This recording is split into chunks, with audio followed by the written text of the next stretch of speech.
don't know if you have favorites. I mean, whenever we're looking for Christmas cookies, like the sugar cookies, oddly enough, I think they're great. Like, I don't think I eat them the rest of the year. But those little like sugar cookies, very simple. Then. Yeah, I'll take those. My mother made a Polish bread. It's called patitsa, and she'd only make it for Christmas, and it was amazing. We've now found a company that sells patitsa, and they someplace back in the Midwest, and we send one to my brother and my sister, and we give one for ourselves.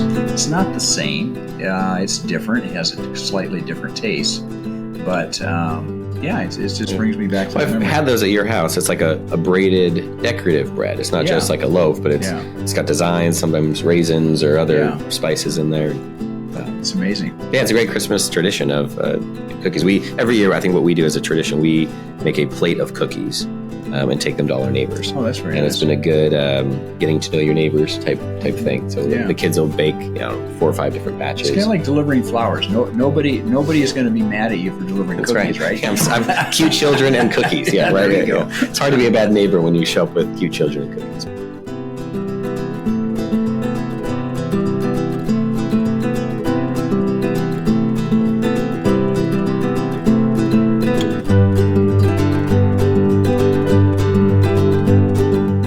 So let's talk about businesses. Yeah, that's a transition, but let's talk about business. Yeah, so if you're joining us, you're listening to Building Wealthy Habits. This is Randy Barkley, and I'm Jeremiah Lee. We're both certified financial planners. I'm also a California licensed attorney. Each week, we get together and talk about kind of life's difficult questions and share kind of the things we've learned, some stories from some of our clients with listeners, and hoping to help you make smart decisions with your money. And today, we're talking about primarily, I'd say, business owners, but when you look at what do you do at the end of your business, we call it succession planning. What's going to happen? Like, what's going to happen to your business? What are you planning for? What are you prepared for? And what are some of your options? So we're going to talk through. And again, most people, unfortunately, don't prepare, right? They leave the decisions to be made at the end, and they put it in the hands of people that really haven't participated in the business in some cases. And the question is what's going to happen at that stage, right? So a quick story that we'll talk about a few of these, but one, we had a client the last few years that the father had been running the business for a number of years. Yeah, a long time. In fact, he inherited the business from his father and had ran it for, I think, close to 30 or 40 years. Wow. And in that time, the markets, I would say the markets had changed. Yes. What was a profitable, useful business became a business that gentleman was running kind of to care for the employees and keep them employed. Right. It was the business was self-funding in the sense that they made enough money to keep the doors open, but that was really about it. So he passed away without any sort of advanced planning. He died instantly. Yeah. He was here one moment and was gone the next. And it was not expected. He didn't have a chronic illness. He died. Yeah. And then ensued, what do you do, right? What do you do? And he left a spouse behind, and he also left a child behind, a son, an adult son. And so that process, we worked with the family for a number of years. And so the son said, I'm going to step into this. I'm going to run this for the benefit of my mother, who's now the shareholder, and took a leave of absence from his job and started running this business. And we kind of advised him on what we knew of the business and the part we had seen of being the wealth manager. But fairly quickly, I think he realized it was untenable. Yeah. He didn't have the experience in the business. He knew the staff, but didn't know them on an operational level, and realized, okay, this isn't going to make money. So then he had to revert to, instead of running the business and keeping it going, to basically selling it. Yeah, and it was not an easy choice for him because he I think he took on the loyalty that his father had towards the employees, and thinking that I could maybe make this thing work. And at the end of the day, we advised him, no, I think you probably should sell it. Yeah. So he sold the inventory to competitors and things like that. He then sold the real estate as an investment. And the dynamic that's interesting here when you think about succession planning is, had the first generation, had the father generation done some advanced planning, one could have made it easier, but two could have either kept the business going in a different way, right, or had an easier transition. And the business doesn't exist anymore; it's gone out of business. And so, failure to plan, is just going to allow life to unfold. Yeah, and in this situation, because the internet really changed the dynamics of this business, and the father was not able to adapt to that, so therefore his business was declining. Yeah. So let's kind of shift over to a business that's doing well. It did well, yeah. So a transition that we worked on recently that went from parent to child, and we'll talk about other things. It doesn't have to just go to your kids, but we'll start with that one because for a lot of people, that's the most natural next step to say. It's the hope of every parent is that their child would come into the business with them. Right? Yeah, that they built it, they realize the good income coming from it, and they want to pass that to the next generation. So we had one that they're a flooring installation company, and the father generation had been preparing and promoting the next generation, his son, to kind of become the leader. And there came a point where it seemed like he was kind of becoming the de facto leader. Yeah, in fact, there was issues within the company. In fact, there was 2 children that were involved in this. And the one child decided not to become involved. So the other child that kind of stepped into that lead role. So it became the apparent person who was going to take the company forward. Mm-hmm. And of course, the discussion was, how do we transition, right?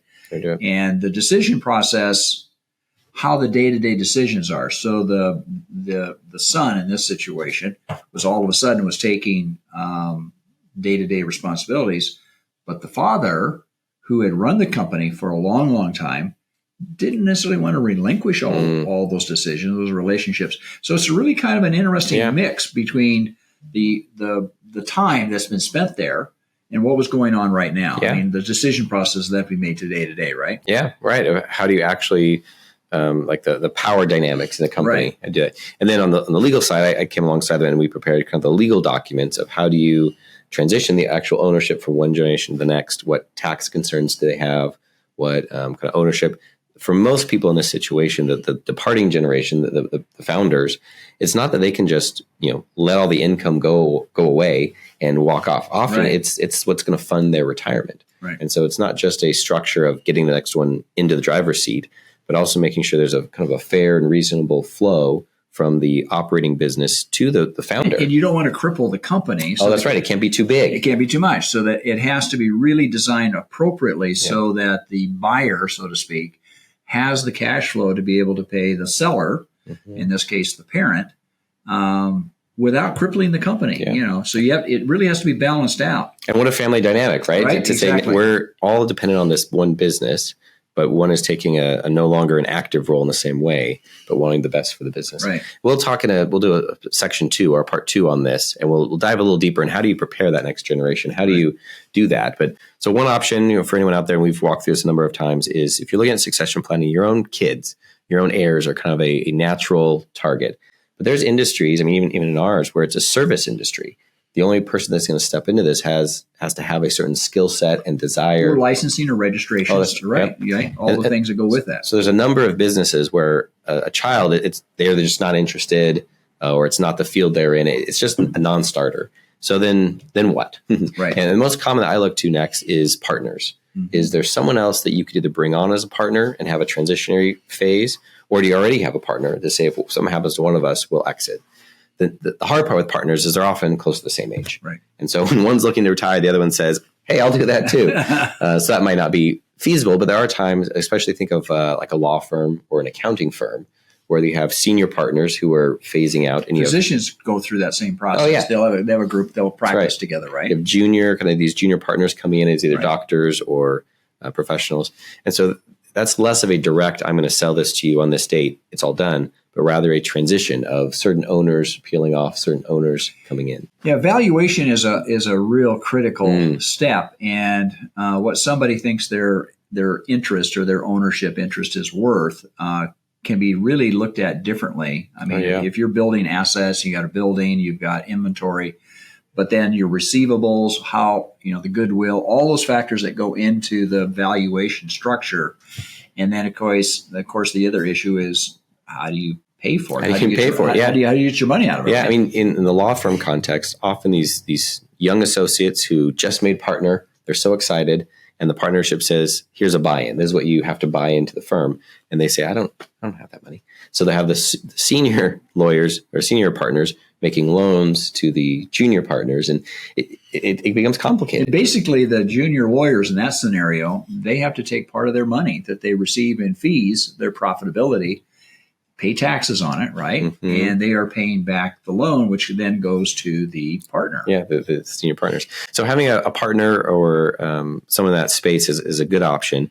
Another one that people, I think, often overlook if you're looking to plan out your exit is your competitors. Yes. The guy that you've been going head to head and trying to beat out over the years, they're in the same business. They understand probably what it's worth and what the opportunity could be. And they might, depending on how the dynamic is, might be thrilled to take your business and leave. There's a concern also that if they knew you're looking to retire, well, then now they're going to go after your clients. Right. So you have to be a little careful there. But it is a very reasonable one where you turn what was a competitor over many years, especially if you have a healthy, mutually respecting relationship, but then to turn into, hey, would you want to expand your business? And I would let you buy mine, and this is what we do. Yeah, recently I had a conversation with a person who they're in the building trades, and there's extended liability. So anything that's being built, it goes on for a long time. She's, basically the comment was that they're going to have to carry this liability insurance almost for 10 years. And she said, I really don't want to do that.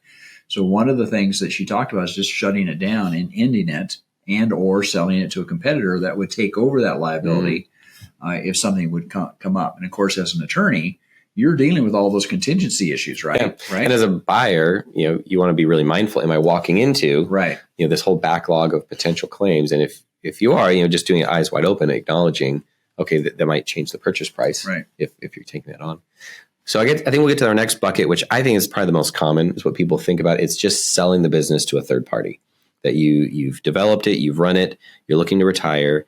If you try and do a fire sale, I'm out today, or I'm just going to shut the doors, you're leaving a lot of value on the table. If you wait until your health changes or the market moves against you, that is probably the worst time for you to find somebody to buy your company. That's right. But if you have some foresight and say, okay, I know I have 5 to 10 more years in this business, and really what I'd like to do is sell it upon my exit. And there's no one apparent, either partners or competitors or employees or kids that are going to be good buyers. So I need a third party buyer. And part of that preparation is the first step I would think to is actually your accounting. A lot of people run their business for the purpose of taxes. They don't want to overpay taxes. So they might have a company car and they might pay a generous health insurance program for themselves. It's really having an accountant go through your books and saying, what would it take if I were to step out as an owner and just hire a manager, a market rate manager to run this business? What would that? So you kind of make some adjustments, and you don't necessarily have to make them, but you have to identify them of what the real value of the business is once you've kind of adjusted for your own personal tax planning, and then seeing what you need to boost. We had a client not too long ago that all their contracts were 30-day termination. They were just kind of at will, month to month. That's how their contracts have been for years. But a buyer doesn't really want to walk into that to say, within 30 days, all the clients could just cancel. And so those clients could have a really tight relationship with the current owner. Yeah. And all of a sudden, maybe there was deals or preferential treatment to these clients. So the new buyer comes in, or the new owner comes in, and all of a sudden, all those promises go away. Yeah, right? That's right. And so what they spent the year doing is, as they met with clients, they redid their agreement and put in a 1-year term with an auto renew. So it automatically would renew for the next year. The clients, for the most part, were very happy with it, no problem. But it set them up for if you were to go to sell the business in a couple of years, a buyer is going to look at that and say, oh, that's valuable. All these I know are in for a year. And that's industry standard in his industry, a year-long contract. So he was able to make some changes along the way because he had some time to really present his business in what's going to be the best light. Yeah, again, I think it comes back to at what size is your business. If your business is being basically a sole proprietor and you are running the business, you're doing all the sales, you're overseeing the service or the contracts and such as that, versus if your company has matured enough that you have staff, you have people within your organization that have been trained and promoted, and they are the main face and the contact. And maybe the owner isn't the person who's actually in contact with the customer all the time. Makes it a little bit easier for transition, for sure. Yeah, that's right. And that's that leading up to if you're going to exit, how you have those key leaders, not just owners, but key leaders. It's a big deal. The other thing as you think through on the legal side of selling the business, there's going to be lawyers, there's going to be some contracts. Just as a plug a little bit to investment bankers.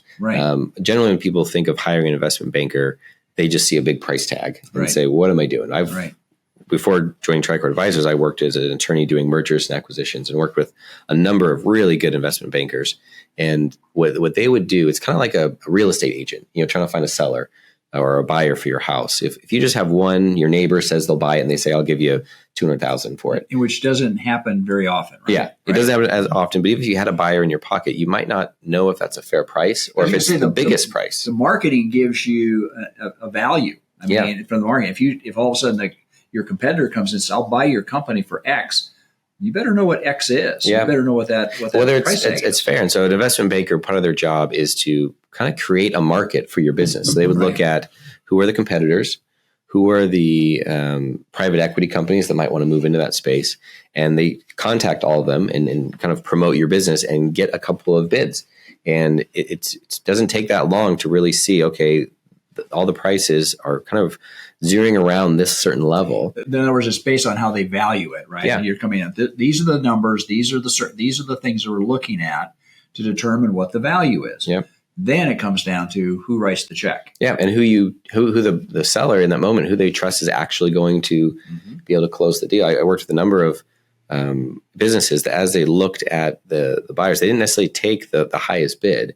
They took one of the highest bids and a company that they were confident knew what they were doing. They were going to close the deal and actually complete it, as well as do good things for the business. Yeah, and I think if you have a seller who has this commitment to their customers and they don't want somebody to just come in and write them a big check, and then they leave their customers in a lurch, right? Right. So there is that overriding relationship that they value, and these are maybe families or companies they've worked with for decades. Yeah, and there's some soft factors beyond just the dollar, like you said.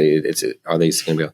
So I think in that the biggest, as we talked through, is selling it to kids, selling to partners, competitors, third party. In all of these, I think is couched this idea of what's next, and that's an important one. That even when you think about these exits, you have to think about what you're going to do next. In the context of a buyer, just a third party buyer that you sell the business to, majority of them want the founders to stay on for a number of years. And I did a deal a number of years ago that they put in a 3-year contract. The founder is going to stay on for 3 years. They're going to help the transition. And within the first 3 months, it became pretty apparent this wasn't going to work out. They had an owner who was used to running his own business. And they were purchased by a very large international conglomerate of businesses that had a lot of rules and checks and balances. And he needed to buy some new equipment. So he went to go buy some new equipment. Without talking to the new buyer. Because he just needs the equipment, you just need it. And they said, well, you have to file a request. It has to go through this process and this process. He's going, had to go up. Yeah. And so he really chafed underneath this being an employee of somebody else. And he had run his business for decades. And that's partly, I think, why he first got into the business, to be his own boss. But there's a thought there for any of these situations is the departing founder. Do you want to work as an employee for a couple of years? Is that going to be problematic? Do you need a clean break?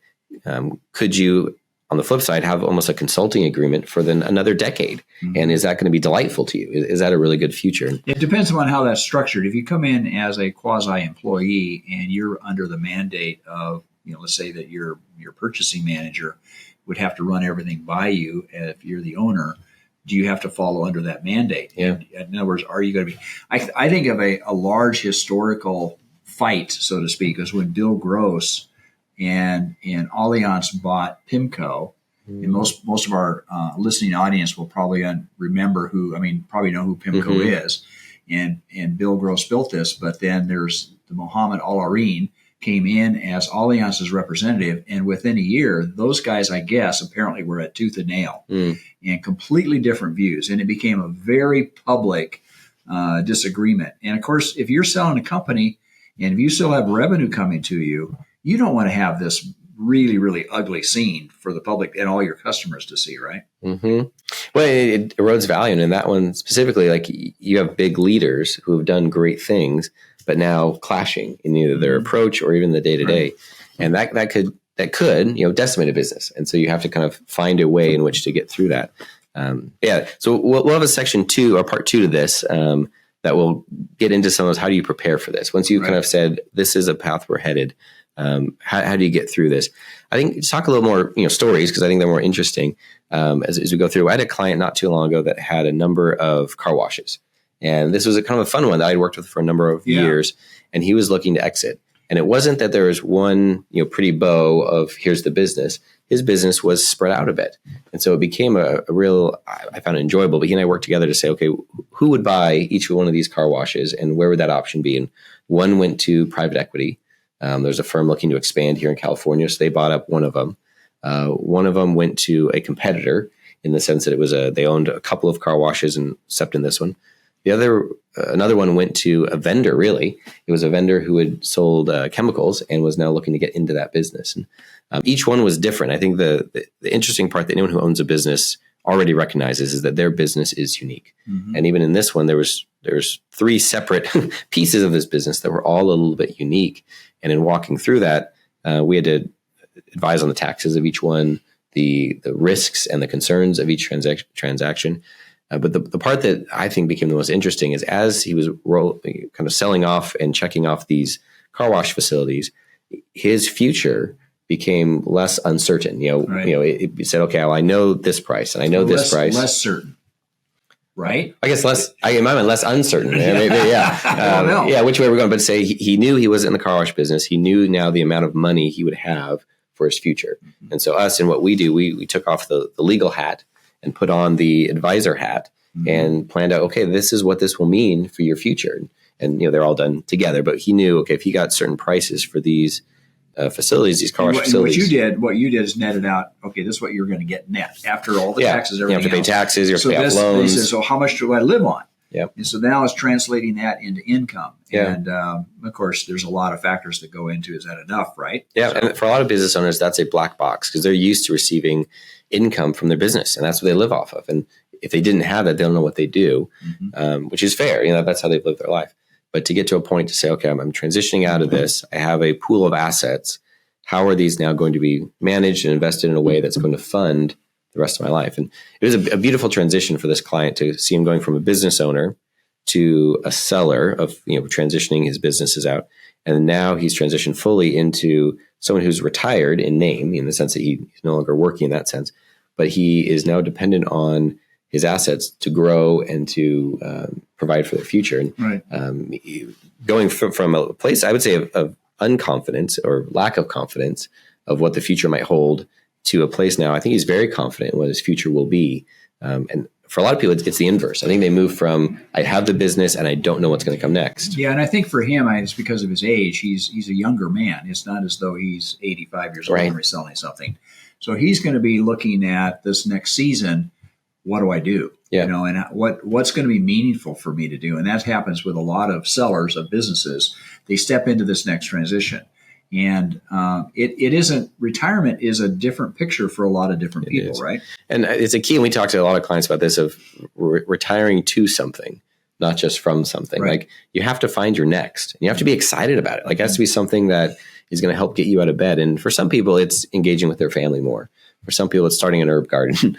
For some people, it's eating out with their friends or traveling. There's all these different items it could be, but it's really important, especially as a business owner, that they find what their next is going to be. Yeah, and I think people that are entrepreneurial in their spirit and they're really good in business, you just don't cut that off. You don't shut that stream down. That's automatically going to go into the next level, whatever that transition is, right? You're going to find something. Right. And to find something that fits within the life plan that you're doing. And then for any of these folks, they're often married, and to look at what this means for you and your spouse. We've had a number of spouses who talk about their we'll just say husband, but it could be either one, but their husband retiring, and they say, oh, you can't just come and hang out at home or hang out with me. Like he's going to start to manage me. Yeah, I don't want that. I got stuff to do. And so to find, not just for your own self, but within your own family dynamic of deciding what's going to be the future that we're really excited about. Right. And how do we build into that? And here at Tricord, we help with that transition, but we also help with that vision of saying, where are you headed? How do you take what you have currently, what you've built over the years, and use it to really fuel a future that you are excited about? Mm-hmm. That's a key part of what we do, and a key part of, I think, the value to our clients. Mm-hmm. So if anyone out there, if you have enjoyed this conversation, we invite you to join us next week. We post these clips on our website, tricordadvisors.com. We also post them on YouTube. And then we air on the radio on Saturdays. But we try and meet each week to have topics that are valuable to you. If you have a topic you'd like to hear us discuss, Right. We'd love it if you send us an email. Go to our website, tricoreadvisors.com, use the contact button, and send us an email of a topic you'd like us to discuss.